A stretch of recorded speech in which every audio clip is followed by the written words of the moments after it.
क्या आप जानते हैं ब्लड इन्फेक्शन क्या होता है या ब्लड में इन्फेक्शन कैसे होता है? तो आज की इस वीडियो में हम जानेंगे ब्लड इन्फेक्शन के बारे में। ब्लड इन्फेक्शन एक सीरियस हेल्थ इशू है जो शरीर में इन्फेक्शन के कारण जनरेट होती है या आपके शरीर में कई घातक बीमारियों को जन्म दे सकती है।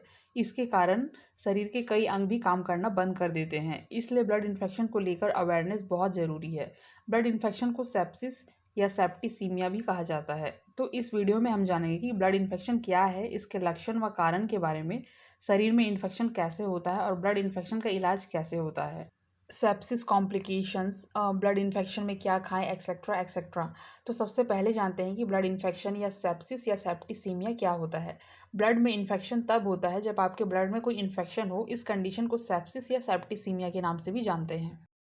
ब्लड इन्फेक्शन तब होता है जब ब्लड में घुलने वाले रसायन के कारण शरीर में सूजन के साथ साथ जलन पैदा होने लगती है। इसकी वजह से शरीर में कई तरह के बदलाव जनरेट होने लगते हैं, जिसमें शरीर के कई अंग प्रभावित होते हैं और काम करना बंद भी कर सकते हैं।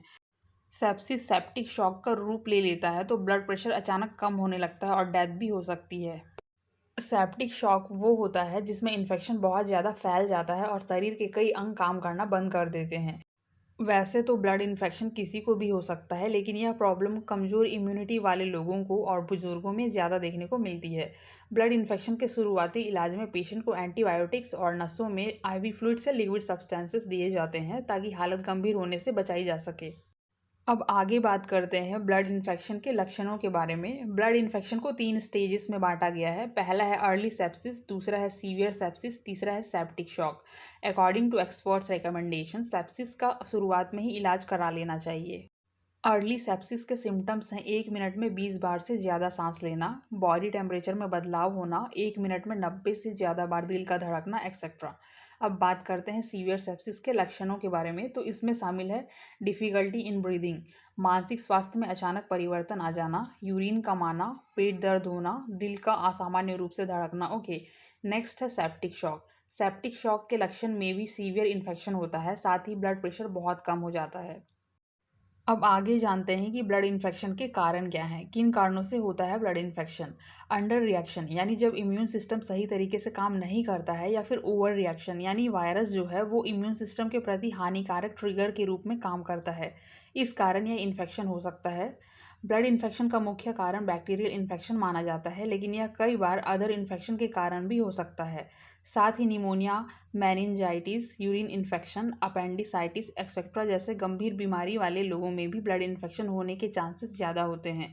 इसके अलावा blood infection bacteria, surgical cut, skin ulcer के माध्यम से भी फैल सकता है। अब आगे जानते हैं कि ब्लड इन्फेक्शन किसे हो सकता है। तो इसमें शामिल हैं छोटे बच्चे, वृद्ध लोग, इम्यून सिस्टम कमज़ोर करने वाली दवाइयों का सेवन करने वाले लोग, डायबिटीज़ पेशेंट व सर्जरी पेशेंट। ओके, अब आगे बात करते हैं कि ब्लड इन्फेक्शन से कैसे बचें। अगर आप ब्लड इन्फेक्शन के लक्षण महसूस कर रहे हैं तो आपको इमीडिएटली डॉक्टर से कंसल्ट करना चाहिए।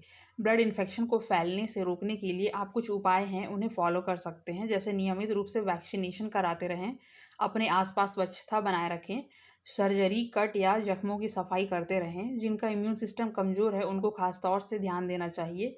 रिलेटेड सिम्टम्स दिखते ही डॉक्टर को दिखाना चाहिए।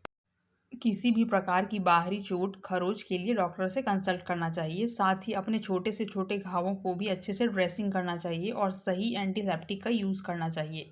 अब आगे बात करते हैं कि ब्लड इन्फेक्शन का इलाज कैसे करें।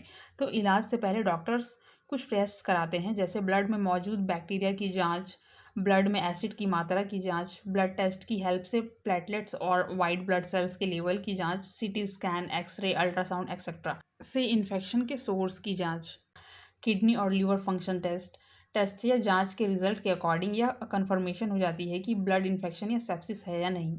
टेस्ट रिजल्ट के अकॉर्डिंग ही डॉक्टर ट्रीटमेंट्स प्लान करते हैं। सीरियस मैटर में डॉक्टर आईसीयू में एडमिट करने की सलाह देते हैं। इसके साथ ही इन्फेक्शन के कारण का पता लगाया जाता है और जैसे ही इसका पता चलता है डॉक्टर उस कारण को ख़त्म करने का इलाज करते हैं या बीमारी के बैक्टीरिया को ख़त्म करने वाली दवाइयाँ दी जाती है। यदि सेप्सिस गंभीर होता है तो अन्य उपचार भी आपको मिल सकते हैं। वे हैं इंट्रावेनस या IV fluids, extra oxygen, antibiotic medicine, vasopressor medication, आपकी ब्लड वेसल्स को नैरो करने और आपके ब्लड प्रेशर को बढ़ाने के लिए। ठीक है, नेक्स्ट है इंसुलिन, आपके ब्लड शुगर को कंट्रोल करने के लिए इंसुलिन दी जाती है।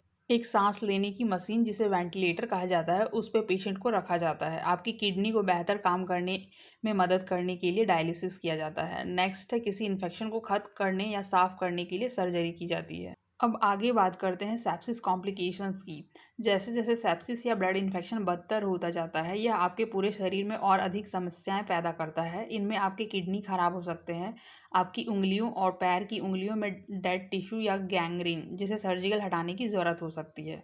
अब आगे जानते हैं कि ब्लड इन्फेक्शन या सेप्सिस में क्या खाएं। तो विटामिन सी से भरपूर खट्टे फल जैसे आंवला, नींबू, संतरा, स्ट्रॉबेरी, ब्रोकली आदि खाएं। विटामिन डी से भरपूर खाद्य पदार्थ जैसे दूध, मछली और अंडे आदि को डाइट में शामिल करें। साथ ही कुछ समय धूप में बिताने की कोशिश करें। प्रोबायोटिक्स जैसे दही, छाछ, अचार को खाएं।